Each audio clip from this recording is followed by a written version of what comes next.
It's time to start. Hello everybody and welcome back to V-Squad Trainer, and this is going to be Karaga's Palace hard mode on the Foreman Crusher, and this is once again presented by V-Squad. So the video is going to start halfway through the fight, but how this fight begins is you have the main boss, Foreman Crusher, in the middle, and you have 4 adds on the outside of him. The best way to start this fight off is the off tank is going to run in and AoE taunt, and then the main tank is going to taunt the big boss off of him. That way we can round up the adds and at the same time get control of the main boss.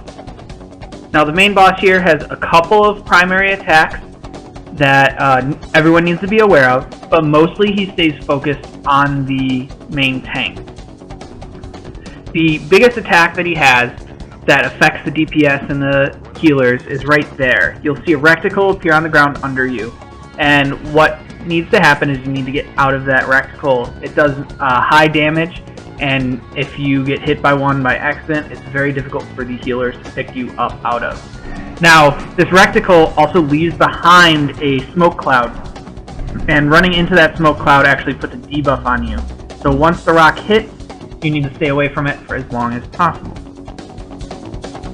The other main attack that the boss has is focused on the tank itself, and that's what's going on right now, and this is called a frenzy. When he frenzies, it's very important that the tank keeps their cooldowns ready to go, and both healers move on to the main tank. The rest of the raid won't be taking any damage at this time, so they need to focus on the main tank. They just need to bubble. They need to do whatever they can to keep him up. After the frenzy is done, the Crusher will go to the next highest DPS or threat count and attack them and put a dot on them. This dot is negligible, and once the Foreman Crusher goes away, the main tank will taunt back right after the attack. Now you may also notice that there are adds showing up. Adds show up from the door at 75%, 50%, and 25%. When this happens, the off tank needs to run to the door and round them up. Then have all your AoEs, drop AoEs, and then get back on the boss. The reason for this is we don't want to get them caught up in with the boss area, with the tank, and maybe hitting the main tank. You keep them away, you get rid of them as quick as you can with your AoEs, and then get back and focus on the boss. Normally you tank him in a corner. You can use the corner on this side or on the other side as well. And this is because the boss does have a knockback every once in a while. So you want to make sure that your tank is staying within range and able to keep positive control on him at all times. So a breakdown of what everyone is doing. The main tank is focusing on keeping the boss on him at all times, and then being prepared to pop cooldowns as needed during the frenzy. Off tank is looking at the damage count and waiting for 75%, 50%, and 25% to round up the adds.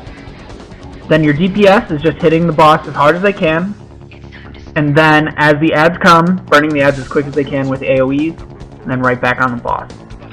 In this case, V-Squad had a lot of melee, so we all broke off to take down the adds. However, normally you just have your commandos or your gunslingers turn around, drop an AoE on your off tank, and then go. Healers, how you normally heal is you have a tank healer, in this case the commando healer, and then you have your party healer, which is normally a sage, and they keep everyone up.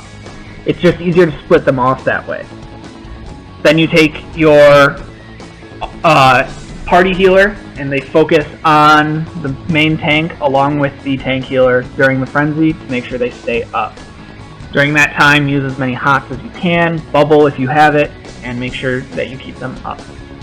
Thank you very much for watching this video, and more will be coming shortly.